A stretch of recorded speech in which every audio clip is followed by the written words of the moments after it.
Tea versus coffee ಎರಡರಲ್ಲಿ ಯಾವುದು ಒಳ್ಳೆಯದು ಅಂತ ಕೇಳಿದ್ರೆ ಒಬ್ಬೊಬ್ಬರದ್ದು ಒಂದೊಂದು ರೀತಿಯ ಉತ್ತರ ಇರುತ್ತೆ.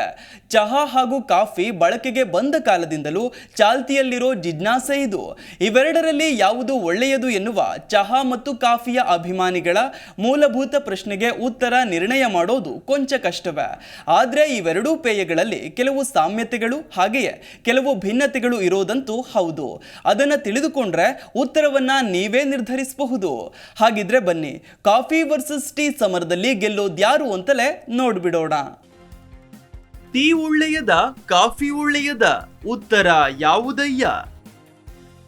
ಕಾಫಿ ವರ್ಸಸ್ ಚಹಾ, ಯಾವುದು ಎಷ್ಟೆಷ್ಟು ಬೆಸ್ಟ್? ಬೆಳಗಾಗುತ್ತಿದ್ದಂತೆಯೇ ನಾವು ಮಾಡುವ ಕೆಲಸಗಳಲ್ಲಿ ಎರಡು ಪ್ರಮುಖವಾದವು. ಒಂದು ಮೊಬೈಲ್ಗೆ ಇರುವುದು, ಇನ್ನೊಂದು ಕಾಫಿಯೋ ಅಥವಾ ಚಹಾನೋ ಇರುವುದು. ಇವೆರಡೂ ಇಲ್ಲದಿದ್ದರೆ ಬೆಳಕು ಹರಿಯುವುದೇ ಇಲ್ಲ. ಇವೆರಡೂ ದೇಹಕ್ಕೆ ನೀಡೋದ್ರಲ್ಲಿ ಕೆಫಿನ್ ಅಂಶವೇ ಪ್ರಧಾನವಾಗಿ ನಮಗೆ ಲೆಕ್ಕಕ್ಕೆ ಬರೋದು. ಶರೀರದಲ್ಲಿ ಕಾಣುವ ಚೇತರಿಕೆಗೆ ಇದೇ ಪ್ರಧಾನವಾದ ಕಾರಣ. ಚಹಾ ಎಲೆಗಳ ರಸ ಹೀರುವುದು ಒಳ್ಳೆಯದೋ ಅಥವಾ ಕಾಫಿ ಬೀಜಗಳ ರಸ ಹೀರುವುದು ಒಳ್ಳೆಯದೋ ಎನ್ನುವ ಚರ್ಚೆ ಬಹುಶಃ ಇವುಗಳ ಹುಟ್ಟಿನಷ್ಟೇ ಹಳೆಯದು. ಆದರೂ ಯಾವುದು ಸೂಕ್ತ? ಅಂದ ಹಾಗೆ ಚಹಾದ ಹುಟ್ಟಿಗೆ ಸಾವಿರಾರು ವರ್ಷಗಳ ಹಿಂದಿನ ಸಣ್ಣದೊಂದು ಕಥೆಯೂ ಇದೆ. ಚೀನಾದ ಚಕ್ರವರ್ತಿ ಶೆನ್ ನಂಗ್ ಒಮ್ಮೆ ತನ್ನ ಪಡೆಯೊಂದಿಗೆ ಎಲ್ಲಿಗೋ ಹೋಗ್ತಾ ಇದ್ದ. ಆಗ ದಾರಿಯಲ್ಲಿ ವಿಶ್ರಾಂತಿ ಮತ್ತು ಆಹಾರಕ್ಕಾಗಿ ನೆರಳಿನಲ್ಲಿ ಬೀಡು ಬಿಟ್ಟಿದ್ದರು. ಏನೋ ಕಾರಣಕ್ಕಾಗಿ ಪಾತ್ರೆಯೊಂದರಲ್ಲಿ ನೀರನ್ನು ಕುದಿಸುತ್ತಿದ್ದರು. ಎಲ್ಲಿಂದಲೋ ತೂರಿ ಬಂದ ಚಹಾ ಎಲೆಗಳು ಈ ಪಾತ್ರೆಯೊಳಗೆ ಬಿದ್ದವಂತೆ. ನೀರು ತನ್ನಷ್ಟಕ್ಕೆ ಕುದಿದು ಚಹಾ ಪರಿಮಳದ ನೀರು ಸಿದ್ಧವಾಯಿತು. ಈ ಲಘುವಾದ ಡಿಕಾಕ್ಷನ್ ಘಮ ಚಕ್ರವರ್ತಿಗೆ ಇಷ್ಟವಾಯಿತು. ಇದು ಚಹಾ ಹುಟ್ಟಿನ ಕಥೆ.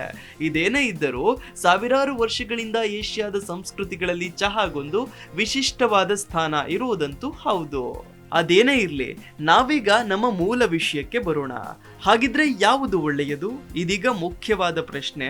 ಕಾಫಿಯೋ ಚಹಾವೋ? ಆರೋಗ್ಯಕ್ಕೆ ಯಾವುದು ಸರಿ ಅನ್ನೋದು. ಇವೆರಡೂ ಪೇಯಗಳಲ್ಲಿ ಮುಖ್ಯವಾಗಿ ಇರುವುದು ಕೆಫಿನ್, ಹಾಗೆಯೇ ಉತ್ಕರ್ಷಣ ನಿರೋಧಕಗಳು.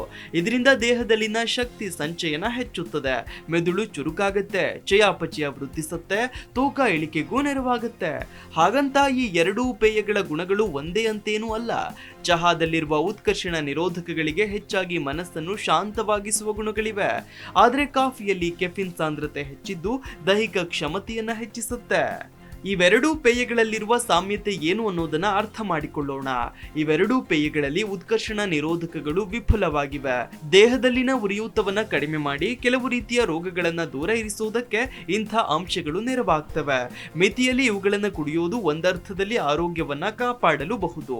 ಇವೆರಡೂ ಪೇಯಗಳಲ್ಲಿ ಕೆಫಿನ್ ಇರೋದು ಹೌದು. ಆದ್ರೆ ಬ್ಲಾಕ್ ಟೀಗೆ ಹೋಲಿಸಿದಲ್ಲಿ ಕಾಫಿಯಲ್ಲಿರುವ ಕೆಫಿನ್ ಪ್ರಮಾಣ ಹೆಚ್ಚು. ಅಂದಾಜಿಗೆ ಹೇಳೋದಾದ್ರೆ ಒಂದು ದೊಡ್ಡ ಕಪ್ ಕಾಫಿಯಲ್ಲಿ 3 ಚಹಾಗಳಲ್ಲಿರುವಷ್ಟು ಕೆಫಿನ್ ದೇಹ ಸೇರುತ್ತದೆ. ಹಾಗಾಗಿ ಈ ಪೇಯಗಳ ಸೇವನೆಯನ್ನ ಮಿತಿಯಲ್ಲಿ ಇರಿಸಿಕೊಳ್ಳದಿದ್ದರೆ ನಿದ್ರಾಹೀನತೆ, ಜೀರ್ಣಾಂಗಗಳ ತೊಂದರೆ, ಮಾನಸಿಕ ಆತಂಕಗಳಂಥವು ಗಂಟು ಬೀಳ್ತವೆ. ಇನ್ನು ಚಹಾದಲ್ಲಿರುವ ಎಲ್-ಥಿಯಾನಿನ್ ಅಂಶವು ಮಾನಸಿಕ ಒತ್ತಡವನ್ನ ದೂರ ಮಾಡುವ ಕ್ಷಮತೆಯನ್ನ ಹೊಂದಿದೆ.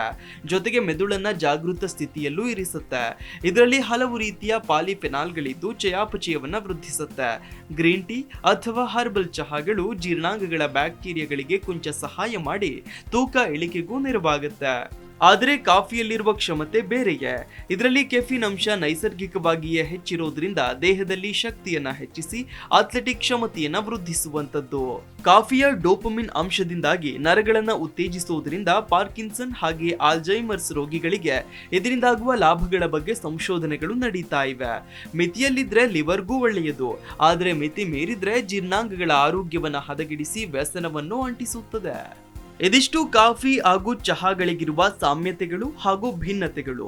ಜೊತೆಗೆ ಇವುಗಳ ಸೇವನೆಯಿಂದಾಗಬಹುದಾದಂತಹ ಪ್ರಯೋಜನ ಹಾಗೂ ಅತಿಯಾದ್ರೆ ಆಗಬಹುದಾದ ಅನಾಹುತ ಹಾಗೂ ಆರೋಗ್ಯಕಾರಿ ಸಮಸ್ಯೆಗಳ ಕುರಿತ ಮಾಹಿತಿ.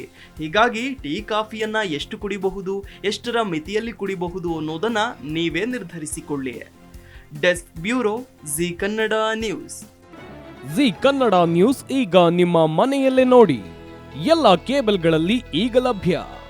ಸನ್ Direct 292, Jio TV 1334, U digital 162, City cable 51, GTPL 17, Abhishek cables 821, Rock Line telecommunication 51, Shri Basaveshwara number 60, Vinayaka digital number 53, In digital number 896ರಲ್ಲಿ.